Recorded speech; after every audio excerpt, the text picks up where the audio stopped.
My name is Sylvia Alvarez, 32 years old. 3 weeks ago, I collapsed at my desk at 11:47 p.m. hemorrhagic stroke. The doctors said I was 48 hours from permanent brain damage. Or death. My mother got the call at 7 a.m. By 9:30, she was at the hospital. By 3 p.m., she decided her other daughter's wedding venue tour in Hawaii couldn't wait. By 6:45 p.m., my entire family was on a plane to Honolulu. I spent 7 days in the ICU. Alone. Or so I thought. When I finally woke up, the nurse handed me the visitor log. One name appeared every single night. A name I'd never heard before. A man who sat outside my glass door for 3 hours the first night. Just watching. A man who paid my entire $139,000 bill in cash and asked the hospital to keep his identity secret. My mother's face when she saw that name told me everything she'd hidden for 32 years. Every Sunday at 6 p.m., my phone rings. Not because my mother misses me. Not because she wants to hear about my week. No. Sunday at 6 p.m. is when Vivian Alvarez calls to update me on expenses. "Sylvia, honey," she said, her voice carrying that particular sweetness she reserves for requests. "Your father's truck needs new tires. That's $480. And Brittany's wedding planner needs the deposit. $2,200. Oh, and the electricity bill was higher this month. Can you send an extra $300? I did the math while she talked. $480 plus $2,200 plus $300. That's $2,980 on top of the $800 I already send every month. Mom, that's almost $3,000. I just sent you money last week for Sylvia." Her voice sharpened. "Just slightly. Just enough. You don't have a family to support. No husband, no children. Brittany is getting married. She needs help. You make good money. What else are you spending it on?" I wanted to say. My rent. My student loans. My savings for a house I'll probably never buy because I keep emptying my account for you. But I didn't.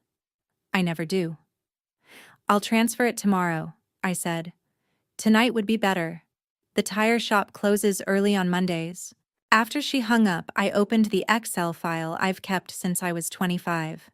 7 years of records. Every dollar I've sent home. Every emergency that wasn't. Every loan that was never repaid. I scrolled to the bottom. Total. $187,400. $187,400. I earn $126,000 a year. After taxes, that's roughly $94,000. I've been sending home an average of $26,771 per year. That's 21% of my take-home income. For 7 years. I scrolled through the reason column. Brittany's car payment. Brittany's credit card. Brittany's apartment deposit. Brittany's vacation. Brittany's dental work. Brittany's designer bag she needed for a job interview. 90% of the entries had my sister's name attached. My phone buzzed. A text from Brittany. A photo of a wedding dress. Strapless, lace, probably more expensive than my first car. "Isn't it gorgeous? It's $4,800. Mom said you'd help with the dress. Also, I need $25,000 for the wedding fund. You're the maid of honor, so you should contribute more than anyone." $25,000. I stared at the message for a long time. Then I typed, "I'll see what I can do." She replied with a heart emoji. "You're going to love Hawaii," my mother said on the phone. "The resort has an infinity pool. Brittany found it on Instagram." "I can't go, Mom. The IPO is in 3 weeks. I can't leave." "Oh, Sylvia, you always have an excuse. Work, work, work. You know Brittany wanted you there to help choose the venue." "I thought this was a venue scouting trip, not the actual wedding." "It is. But Brittany needs opinions. And since you're not coming, the least you can do is pay for the trip. Your father and I certainly can't afford it." The least I could do. The flight was $2,400 for 3 people. The resort was $3,200 for 7 nights. Tours and meals would add another $2,600. Total, $8,200. I'll transfer it tonight, I said. Thank you, honey. You know how much this means to Brittany. I knew. After the transfer, I checked my bank account. Balance, $4,230. 18 days until the IPO. 18 days until my stock options vested. 18 days until I'd finally have financial breathing room. I just needed to survive 18 more days. I stood in front of my bathroom mirror before bed, doing something I'd done 1,000 times before. Comparing. I'm 5'9". My mother is 5'4". My father is 5'6". Brittany is 5'5". I have blue eyes. My mother has brown eyes. My father has brown eyes. Brittany has brown eyes. I have light brown hair that turns almost blonde in summer. Everyone else in my family has dark hair, nearly black. When I was 16, I asked my mother why I looked so different. She stared at me like I'd slapped her. What do you mean by that, Sylvia? What exactly are you implying? I never asked again. My phone buzzed. An email from Reed, my CEO. Sylvia, timeline accelerated. IPO moved to November 28th. I need the operations audit complete by the 15th. You're the only one I trust with this. Reed. November 28th. That was 2 weeks earlier than planned. I closed my eyes. 18 days just became 11. The next 6 weeks blurred into fluorescent lights and cold coffee. Our CFO quit without notice 3 weeks before the IPO. Reed dumped his entire workload on me.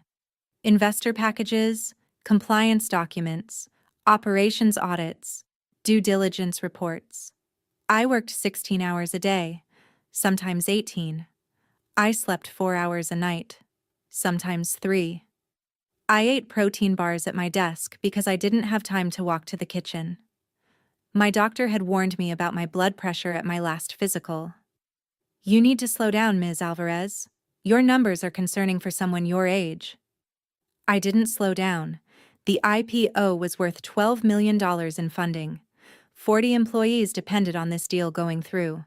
My stock options would vest at $280,000 if we succeeded. I just needed to hold on. Reed had sent another email. Sylvia, I know this is a lot. But if we miss this window, we lose everything. You're the only one I trust to handle this. Reed. I typed my reply. On it. My head was pounding. It had been pounding for 3 days. I figured it was just tension, stress, dehydration. I reached for my water bottle. My hand missed. I tried again. My fingers wouldn't cooperate. The words on my screen started to swim. The letters rearranged themselves into patterns that made no sense. I thought, I need to call someone. I reached for my phone. My arm didn't move. The last thing I saw was my laptop screen dimming, the cursor blinking on an unfinished sentence, then the floor rushing up to meet me. Then nothing. The security guard found me at 11:52 p.m. through the hallway camera. By 12:03 a.m. I was in an ambulance. By 1:15 a.m. I was in the emergency room at St. David's Medical Center. Diagnosis: hemorrhagic stroke. The ER doctor called my emergency contact at 1:15 a.m. No answer. Again at 1:47 a.m. No answer. Again at 2:30 a.m. No answer. Again at 5:45 a.m. No answer. At 7 a.m. my mother finally picked up. I don't remember the ambulance. I don't remember the ER. I don't remember being intubated or scanned or poked or prodded. I only know what the nurses told me later. Room 4, 1-2. 4th floor, intensive care unit. Glass walls facing the hallway. Monitors beeping in steady rhythm. Fluorescent lights that never turned off. My phone sat on the bedside table. 4 missed calls from the hospital to my mother. No calls back. The nurse's note from that night read, "Patient, Alvarez. Sylvia M. Emergency contact notified at 0700. Family confirmed arrival ETA 2.5 hours. 2.5 hours. My parents live in Round Rock. That's a 25-minute drive. They arrived at 9:30 a.m.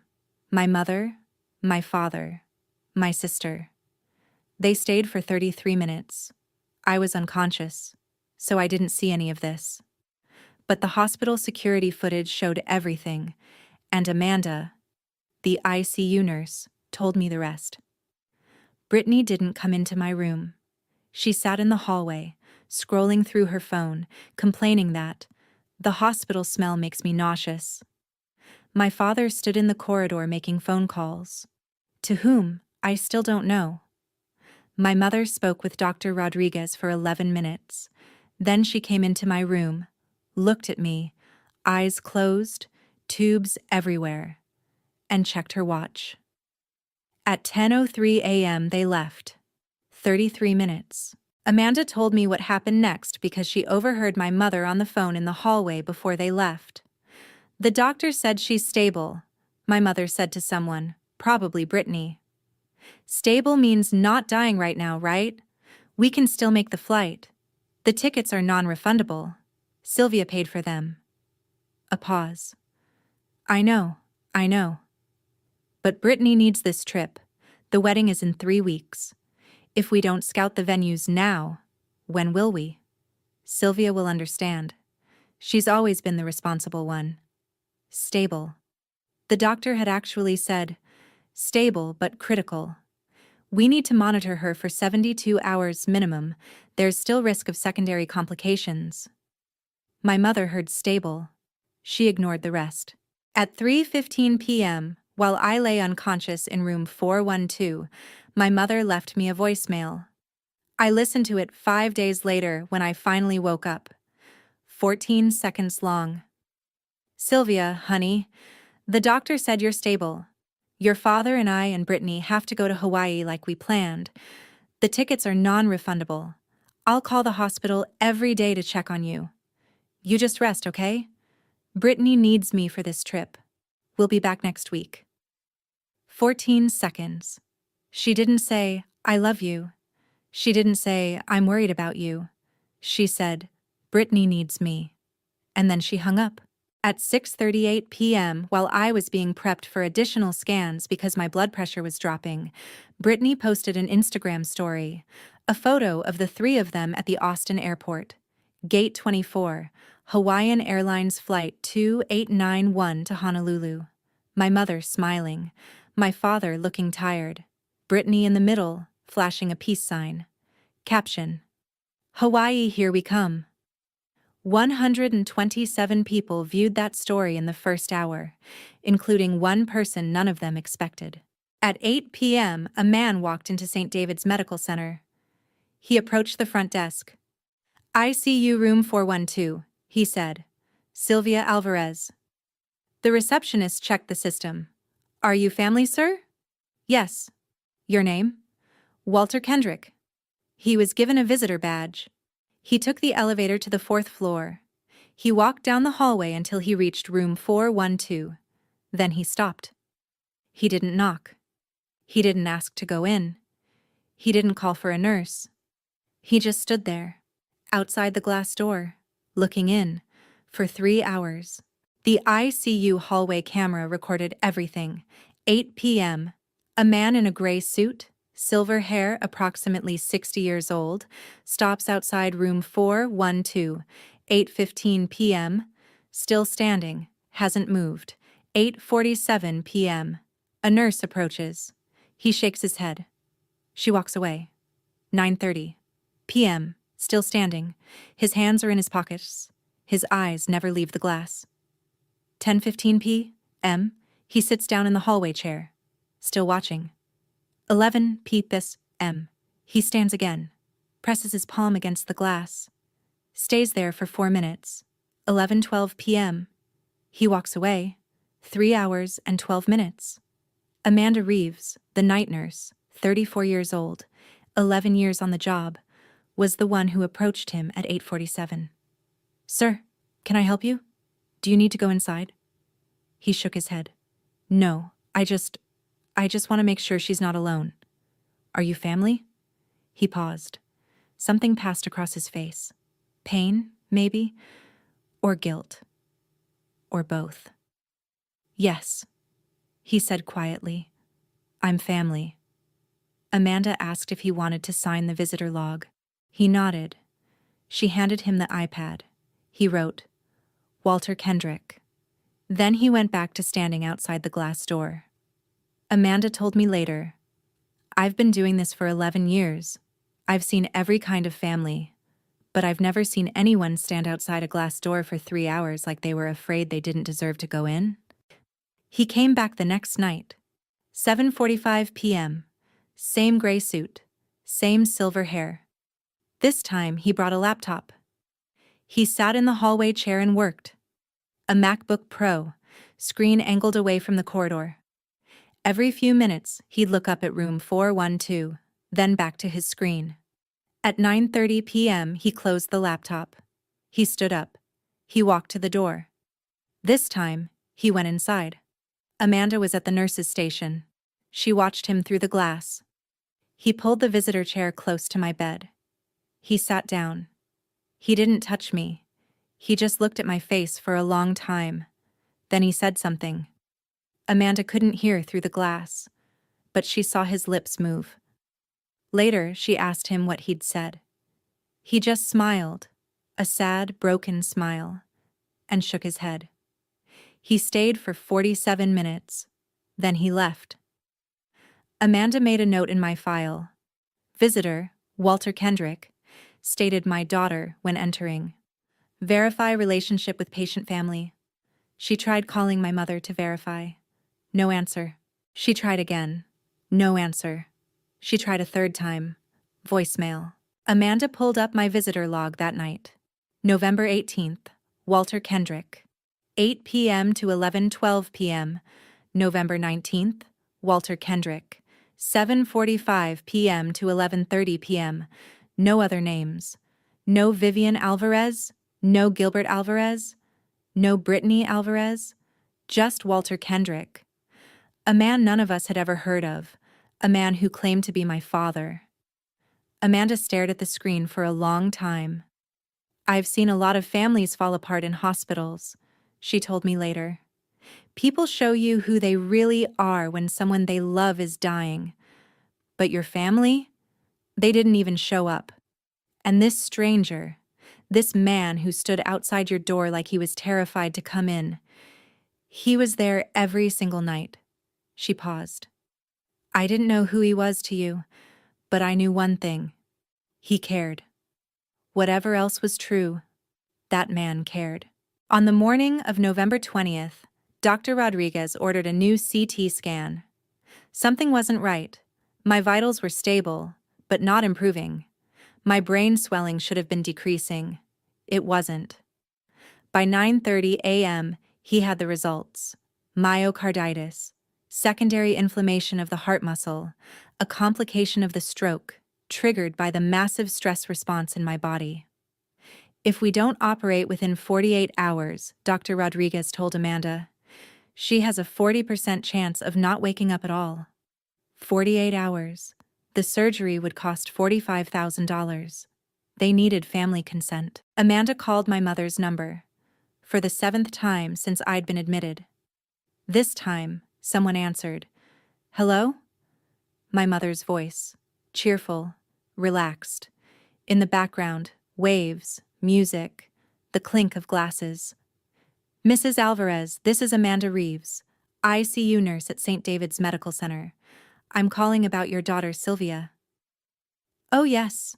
How is she? Still stable?" "Ma'am, there's been a complication. She needs emergency surgery. The doctors found secondary inflammation around her heart. If we don't operate within 48 hours..." "Surgery?" My mother's voice sharpened. "What kind of surgery? How much?" "It's a cardiac procedure. The estimated cost is $45,000. Silence. Then, 45,000? Who's paying for that? Does her insurance cover it? In the background, I could hear Brittany yelling, "Mom, the surf instructor is here." "Mrs. Alvarez," Amanda said carefully, "we need a family member to sign the consent form, and we need a $15,000 deposit before 6 p.m. today to schedule the surgery." More silence. Then, "Can you email me the form? I'll sign it electronically. As for the money, send the bill to Sylvia's address. She makes good money. She can handle it." Amanda told me she gripped the phone so hard her knuckles turned white. "Ma'am, your daughter is in a coma. She can't pay anything right now." "She has savings. I'm sure she does. Look, I can't exactly fly back right now. The return tickets aren't until Monday. Just do what you need to do. Sylvia's always been good at figuring things out." The line went dead. 12 miles from the hospital, in a corner office on the 30th floor of 100 Congress Avenue, Walter Kendrick received a phone call. It was from Reed Morrison, CEO of Evergrid Energy. "Mr. Kendrick, I wanted to update you on the situation. Sylvia Alvarez, our director of operations. She's still in the ICU. The hospital is saying she needs emergency surgery. Something about her heart." Walter's hand tightened on the phone. "How much?" "I'm sorry?" "The surgery. How much does it cost?" I don't know exactly. The hospital is asking for a deposit. Her family is apparently in Hawaii and can't." "Read." "Yes, sir?" "I'll handle it. Don't mention this to anyone." "Sir, I don't understand." "You don't need to understand. Just focus on the IPO. I'll take care of Sylvia." He hung up. Then he made another call. Patricia Dunn had worked in hospital billing for 16 years. She'd seen every payment scenario imaginable: insurance disputes, payment plans, bankruptcies, crowdfunding campaigns, even a few cash briefcases from people who definitely didn't want paper trails. But she'd never seen anything like this. At 3:30 p.m., her computer pinged with an incoming wire transfer. $139,000 from WBK Holdings, LLC, to St. David's Medical Center. Memo. Full payment, patient Sylvia Alvarez, room 412. Anonymous donor. Do not disclose identity to patient or family. $139,000. $94,000 for ICU care. $45,000 for surgery. Paid in full. Patricia stared at the screen. She pulled up Sylvia Alvarez's file. Emergency contact, Vivian Alvarez. She looked at the payment source. WBK Holdings, LLC. Not Vivian. Someone else. She picked up the phone and called the number attached to the wire transfer. A man answered. Deep voice. Calm. "This is Walter Kendrick." "Mr. Kendrick, this is Patricia Dunn from St. David's Billing Department. I'm calling to confirm your payment for patient Sylvia Alvarez." "It's confirmed. The funds have cleared." "Sir, I need to verify your relationship to the patient for our records." A pause. "Family member. Can you be more specific? Are you her—" "I'm her father." Patricia looked at the file again. Emergency contact. Vivian Alvarez. Mother. Gilbert Alvarez. Father. "Sir, our records show the patient's father is Gilbert Alvarez." Another pause. Longer this time. "There's more than one kind of father, Ms. Dunn. Please process the payment and ensure Ms. Alvarez receives the surgery she needs. I don't want her to know who paid." "Not yet." The line went dead. Patricia sat back in her chair. She looked at the payment confirmation on her screen. Then she looked out her window, toward the ICU wing. In the hallway outside room 412, she could see a man sitting alone. Silver hair, gray suit. Laptop closed on his lap, eyes fixed on the glass door. "That man," she murmured to herself, "is the only family that girl has." At 5:45 p.m. Austin time, my mother finally sent the signed consent form. Attached was a brief message. I've signed the form. Please note that I expect the insurance to cover most of this. If there's any remaining balance, please send the bill to my daughter Sylvia Alvarez directly at her Austin address. She makes good money. Vivian Alvarez. She didn't ask about the surgery. She didn't ask about my chances. She just assumed I would pay my own medical bills, while unconscious, while possibly dying. Patricia read the email twice. Then she looked at the payment confirmation already in the system. $139,000, paid in full, by someone who wanted to remain anonymous.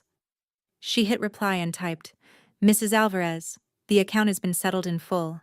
No balance remains." She didn't explain further. Let Vivian wonder. I don't remember being wheeled into surgery. I don't remember the anesthesia, the incision, the 4 hours and 23 minutes I spent on the table while Dr. Samuel Grant worked to repair the damage. But I know who was there. Walter Kendrick sat in the surgical waiting room from 6:45 a.m. until 11:30 a.m. He didn't read. He didn't work. He didn't check his phone. He just sat there, holding something in his hand. Amanda walked past the waiting room on her break. She saw him there, alone, staring at the wall. She saw what he was holding. A photograph. Old, faded at the edges. A woman with dark hair, maybe mid-20s, laughing at something off camera. He was running his thumb across the edge of the photo over and over like a prayer. Dr. Grant came out at 11:23 a.m. The surgery was successful. She's stable. She should wake up within 24 to 48 hours. Walter stood up. For a moment, he looked like he might collapse. "Thank you," he said. His voice cracked on the second word. "Are you family?" "Yes." "Would you like to see her in recovery?" Walter hesitated. "No, not yet. She should see her family first when she wakes up." Dr. Grant looked confused. "Sir, you are family." Walter smiled. That same broken smile Amanda had seen before. Not the kind she knows about. He picked up his coat, put the photograph back in his wallet, and walked out of the hospital. He didn't stay to see me wake up. I opened my eyes. White ceiling, fluorescent lights, the steady beep of monitors. I was alive. I turned my head. Slowly, everything hurt, and looked at the chair beside my bed. Empty. No flowers, no cards, no balloons with "get well soon," no family members sleeping in uncomfortable positions, just an empty chair. And on the bedside table, a glass of water, full. A blanket folded neatly at the foot of my bed in a crisp military style. And a book I'd never seen before. Meditations by Marcus Aurelius. Hardcover. Old but well-maintained. I didn't own this book. I'd never read Marcus Aurelius. Where did it come from? Amanda came in to check my vitals. "Ms. Alvarez, you're awake." She smiled, genuine relief. "How are you feeling?" "Like I got hit by a truck," I croaked. "How long was I out?" 5 days. You had a stroke, then surgery for a heart complication, but you pulled through. You're going to be okay." 5 days. "Where's my family?" Amanda's smile flickered. "Your family is... they're in Hawaii. They'll be back on Monday." Hawaii. I remembered, vaguely, that there was a trip. Brittany's wedding venue scouting. I'd paid for it. $8,200. They didn't come back? Amanda busied herself with my IV line. "Your mother called the hospital a few times. She signed the consent forms electronically." "Called?" "Yes." "But didn't come?" "No." I stared at the ceiling. "The water," I said suddenly. "The blanket. The book. Where did those come from?" Amanda paused. "There was a man. He came every night while you were unconscious." "What man?" "He said he was your father." "My father is in Hawaii." Amanda set down the blood pressure cuff. Ms. Alvarez. This man wasn't Gilbert Alvarez. He gave a different name.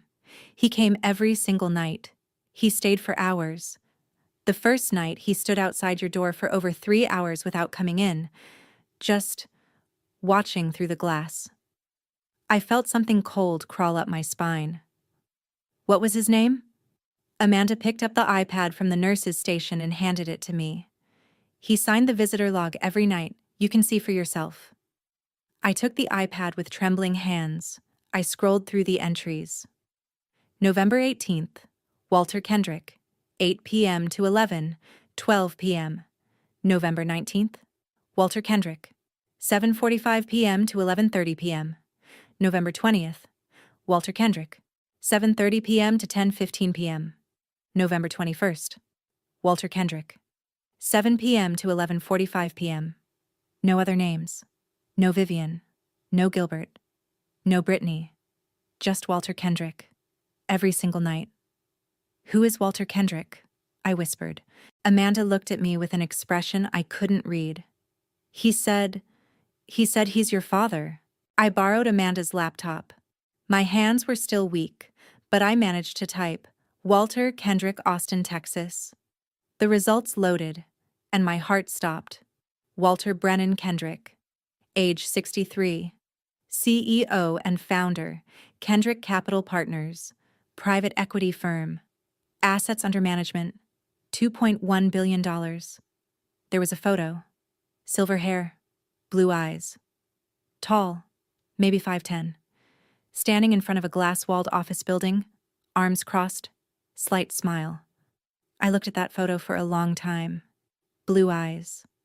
I have blue eyes. My mother has brown eyes. My father has brown eyes.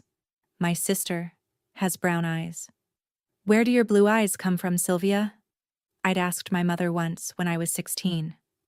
Your grandmother's side, she'd snapped. Why are you asking such strange questions? My grandmother died before I was born. I'd never seen a photo of her. I looked at Walter Kendrick's eyes on the screen. They were the exact same shade as mine. I kept searching. Kendrick Foundation Scholarship. The results showed a website. Elegant, professional, listing the foundation's various programs. I clicked on Higher Education Scholarships, a list of recipients by year. I scrolled down. 2012, Sylvia M. Alvarez, University of Texas at Austin. 2013, Sylvia M. Alvarez, University of Texas at Austin. 2014, Sylvia M. Alvarez, University of Texas at Austin. 2016, Sylvia M. Alvarez, Macomb School of Business, MBA program. I stared at my own name. The scholarship. The anonymous scholarship I received in my sophomore year. The one that paid for my last 2 years of undergrad and my entire MBA. The one that came out of nowhere. No interview required, no essay, no explanation. The one my mother always got angry about. You think you're so special because you got that scholarship, she'd say. Don't let it go to your head. You got lucky. That's all. Lucky. It wasn't luck. It was Walter Kendrick. I looked at the book on my bedside table, Meditations by Marcus Aurelius. I opened the cover. On the first page, in neat handwriting, to my daughter, I hope one day you'll understand why I stayed away. WK. The laptop blurred. I realized I was crying. I called Reed Morrison. Reed, I need to know something. Who's the largest investor in Evergrid? Sylvia, you're awake? Oh, thank God. We've been so worried. Reed, the investor. Who is it? He hesitated. Why do you want to know? Kendrick Capital. They invested in Evergrid, didn't they? Silence. Sylvia, how did you... When did they invest? 2021. Series A. $1.8 million. 2021. The year I joined Evergrid. Did Walter Kendrick request anything specific when he invested? Another silence. Longer. Sylvia, I don't understand why you're asking this. Did he? Reed sighed. He asked to remain anonymous. He asked that his name never be mentioned to employees, and he asked to be informed if anything happened to you. If anything happened to me. Yes. He called me the day you collapsed. Before I even knew. Before the ambulance arrived. He asked which hospital you were being taken to. I closed my eyes. He knew before you did. Yes. Sylvia?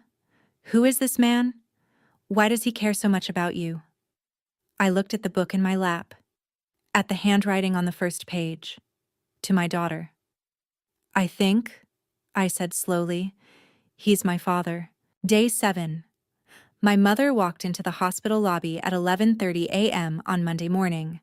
I wasn't there to see it, but Amanda told me everything, and the security cameras captured the rest. Vivian Alvarez was tan, golden brown from 7 days of Hawaiian sun. She was wearing a floral dress and sandals. She carried a Macy's duty-free bag in one hand. She walked straight to the front desk. I'm here for my daughter, Sylvia Alvarez. Room 412. I need to sign the discharge papers. The receptionist, a young woman named Carmen, pulled up my file. Of course, Mrs. Alvarez. Let me check the account status first. Account status? What do you mean? The billing. I need to see if there's any remaining balance before discharge. My mother's eyes narrowed. Just send the bill to Sylvia's address. She can handle it. Carmen looked at the screen. Ma'am, the account has been settled in full. There's no remaining balance. What do you mean settled? By insurance? No, ma'am. A family member made a direct payment. $139,000. My mother went very still. What family member? Who paid? I'm not authorized to disclose that information, ma'am. The donor requested anonymity. Donor? No one in my family has that kind of money. Let me see the visitor log. Who's been coming to see my daughter? Carmen hesitated, then handed her the iPad. My mother scrolled through. November 18th, Walter Kendrick. November 19th, Walter Kendrick. November 20th, Walter Kendrick. November 21st, Walter Kendrick. November 22nd, Walter Kendrick. November 23rd, Walter Kendrick. No Vivian Alvarez. No Gilbert Alvarez. No Brittany Alvarez. My mother's face changed. Carmen told me later. It was like watching someone see a ghost. All the color drained out of her. The iPad fell right out of her hands and hit the floor. She didn't pick it up. She just stood there, staring at nothing. Walter Kendrick, my mother whispered. Ma'am, are you all right? My mother didn't answer. She knew that name. My mother walked into the ICU wing like she was walking to her own execution. Her footsteps were slow. Her hands were shaking. She turned the corner and stopped. 20 feet away, sitting in the hallway chair outside room 412, was Walter Kendrick. He looked up. Their eyes met. 32 years. That's how long it had been since they'd seen each other. He stood up slowly, not moving toward her, just standing there, waiting. Walter, my mother said. Her voice was barely a whisper. He didn't respond for a long moment. Then he spoke. Low, controlled. Every word precise. 32 years, Vivian. 32 years my daughter thought she wasn't loved. 32 years I stood outside the glass, looking in. Every night this week I was here, watching over her, paying her bills, making sure she wasn't alone. He took one step forward. And where were you? My mother's mouth opened, closed. No words came out. You were in Hawaii, Walter said, taking a vacation your daughter paid for, while she was dying in this room. Walter, I didn't know. You knew enough. The hospital called you. The nurses called you. You knew she needed surgery. You knew she needed family. And you chose Hawaii. His voice never rose. It didn't need to. 32 years I stayed away because I thought it was better for her. Because I thought she had a family who loved her. Because I didn't want to disrupt her life with the truth. He looked at my mother with something beyond anger, beyond hurt, disgust. I was wrong. She never had a family. She had parasites. My mother's face crumpled. "Walter, please. I'm done staying away," he said. "I'm done standing outside the glass. Today, I walk through the door." He turned and walked toward my room. My mother stood alone in the hallway, frozen. I was sitting up in bed when my mother burst through the door. She looked terrible. Tan, but terrible. Eyes wild, hands trembling. "Sylvia, we need to talk." I looked past her at the glass door. In the hallway, I could see a man watching. Silver hair, blue eyes. "Who is he?" I asked. "Who?" "The man in the hallway. The man who's been here every night. The man who paid $139,000 for my surgery. The man named Walter Kendrick." My mother's face went white. "Sylvia, listen to me. Is he my father?" Silence. The kind of silence that answers the question for you. "Mom, is Walter Kendrick my father?" My mother's eyes filled with tears. "It was 1992, she whispered. "I was young. I made a mistake." "A mistake?" "I loved him. God help me, I loved him. But he was nobody back then. A junior engineer. No money, no stability. And then his company sent him to Singapore. For 2 years. No warning. He just vanished." She sat down heavily in the visitor chair. "I was pregnant. I didn't know what to do. Gilbert had proposed already. He had a house. He had a steady job. He was safe." "So you married him." "I had to make a decision. I had 6 weeks. I chose security. I chose stability. You chose to lie." "I chose to survive." Her voice cracked. "Do you know what it was like? Being 23, pregnant, alone?" Walter was gone. I didn't know if he was ever coming back. Gilbert was there. Gilbert would never leave. I stared at her. "And when did Walter find out? When did he find out about me?" She looked away. "He came back. 2 years later. But by then, you were already a year old. I was married. I told him to stay away. I told him you were Gilbert's daughter. I told him he had no rights. Did he believe you?" "I made him believe me. I threatened to call the police if he contacted me again. I told him I would destroy him. I felt sick. And he stayed away. For 20 years. Then, I don't know how, but he found out. Maybe he did a DNA test. Maybe he hired someone. 10 years ago, he started reaching out. Through lawyers, through intermediaries. He wanted to meet you. I refused." "You refused?" "I told him you had a family. You had a father. You didn't need him confusing your life with ancient history." "Ancient history." I laughed. It hurt my chest. "Mom, you've been punishing me my entire life. Now I know why." "What are you talking about?" "Every time you looked at me, you saw him. Every time I succeeded, you hated it. Because I wasn't supposed to succeed. I was supposed to be your shameful secret. Your mistake. But I kept reminding you of the man you threw away." My mother's face twisted. "That's not true. You made me pay for everything. Literally. $187,000 in 7 years. Every time Brittany needed something, you called me.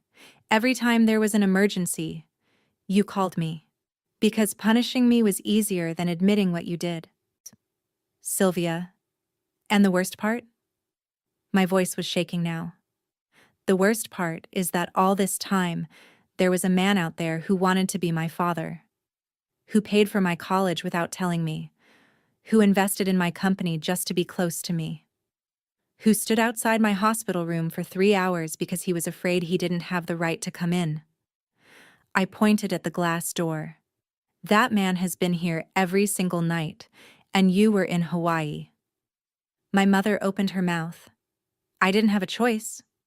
You had a choice, I said. You always had a choice. In 1992, you chose to lie. Last week, you chose Hawaii. You chose Brittany. You always choose everyone except me. Sylvia, please, get out. What? Get out of my room. Go home. Tell Gilbert the truth. He deserves to know. Tell Brittany she's not getting $25,000. And don't come back. My mother stood up slowly. You can't mean that. I looked at her. At this woman who had carried me for 9 months and spent 32 years trying to forget I existed. I spent my whole life trying to earn your love, I said. I paid your bills. I funded your vacations. I gave you everything you asked for. And you still chose to let me die alone. I nodded toward the door. Now I'm choosing someone who chose me. My mother left. She didn't say goodbye. She didn't apologize. She just walked out, her footsteps echoing down the hallway. I watched her go through the glass door, and then I watched someone else walk in. Walter Kendrick, 63 years old, silver hair, blue eyes, my eyes. He stopped in the middle of the room, about 10 feet from my bed, close enough to see me, far enough to give me space. Neither of us spoke. The monitors beeped. The fluorescent lights hummed. Outside somewhere, the hospital continued its endless rhythm of codes and charts and life and death. In here, it was just the two of us, and 32 years of silence. I don't know where to start, he said finally. His voice was deeper than I expected. Steady, but with a tremor underneath. Like a man holding back a flood. Start with the glass door, I said. The first night. Why didn't you come in? He looked at his hands. Because I didn't know if I had the right. 32 years. I watched you from a distance. Your high school graduation. I was in the back row. Your college graduation. I watched the live stream from my office. Your MBA ceremony. I sent flowers, anonymously. Every major moment of your life, I was there. But always outside. Always behind the glass. He looked up.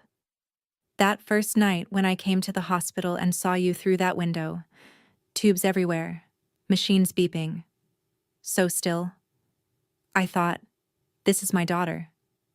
And I don't even know if she'd want me here. But you stayed. For 3 hours. I couldn't leave. I couldn't go in. So I just stood there, watching, making sure someone was there for you, even if you didn't know it. I felt tears sliding down my face.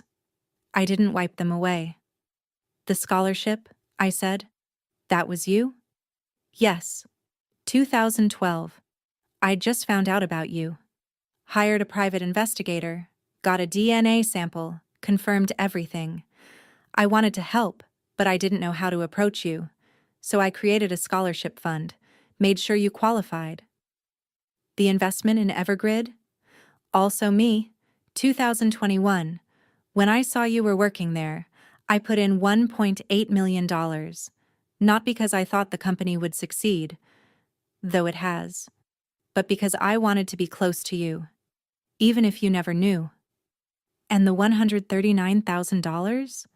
He smiled slightly. That was easy. You were dying. Someone had to pay. You could have walked away. You could have let my mother deal with it. Your mother, he said the word carefully, has been dealing with it for 32 years. Dealing with it by treating you like a reminder of her worst mistake. Dealing with it by taking your money and giving you nothing in return. Dealing with it by flying to Hawaii while you were in surgery. He shook his head. I couldn't walk away. Not anymore. I have a question, I said. Anything. Your wife.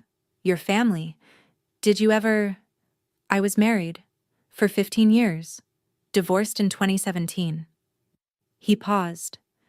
She said I was never fully present. That part of me was always somewhere else. With someone else.